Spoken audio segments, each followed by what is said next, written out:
ಶೀಲಿವಂತ್ ಸೇವಾ ಸಮಿತಿ ವತಿಯಿಂದ ಬೀದರ್ ನಗರದ ನೆಹರು ಸ್ಟೇಡಿಯಂನಲ್ಲಿ ನಿನ್ನೆ ನಡೆದ ಶೀಲಿವಂತ್ ಪ್ರೀಮಿಯರ್ ಲೀಗ್ನ ಕ್ರಿಕೆಟ್ ಟೂರ್ನಮೆಂಟ್ ಯಶಸ್ವಿಯಾಗಿ ನಡೆಯಿತು. ಈ ಟೂರ್ನಮೆಂಟ್ನಲ್ಲಿ ಎಲ್ಲಾ ಸಮಾಜದ ಒಟ್ಟು 8 ತಂಡಗಳು ಭಾಗವಹಿಸಿದವು ಎಂದು ಸಮಿತಿ ಅಧ್ಯಕ್ಷರಾದ ನಾಗರಾಜ ಕರಕ್ಯಾಳ್ ಹಾಗೂ ಉಪಾಧ್ಯಕ್ಷರಾದ ಉಮೇಶ್ ಕಾಡವಾದ್ ಮಾತನಾಡಿ ತಿಳಿಸಿದ್ದಾರೆ.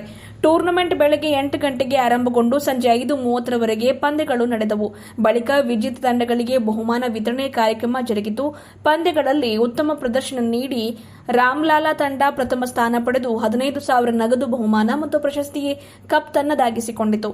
ಛತ್ರಪತಿ ಶಿವಾಜಿ ಛಾವ್ ತಂಡ ದ್ವಿತೀಯ ಸ್ಥಾನ, ರನ್ನರ್ ಅಪ್ ಪಡೆದು 10,000 ನಗದು ಬಹುಮಾನ ಮತ್ತು ಕಪ್ ಪಡೆದುಕೊಂಡಿತು. ಎಲ್ಲಾ ತಂಡಗಳು ಉತ್ತಮ ಪ್ರದರ್ಶನ ನೀಡಿವೆ ಎಂದು ಸಮಿತಿ ಆಯೋಜಕರು ತಿಳಿಸಿದ್ದಾರೆ.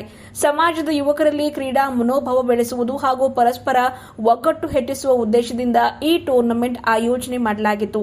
ಶೀಲವಂತ ಸಮಾಜದ ಯುವಕರು, ಸಮಾಜದ ಬಾಂಧವರು ಹಾಗೂ ಸಾರ್ವಜನಿಕರು ಹೆಚ್ಚಿನ ಸಂಖ್ಯೆಯಲ್ಲಿ ಭಾಗವಹಿಸಿ ಟೂರ್ನಮೆಂಟ್ ಯಶಸ್ವಿಗೊಳಿಸಿದ್ದಾರೆ ಎಂದು ತಿಳಿಸಿದರು.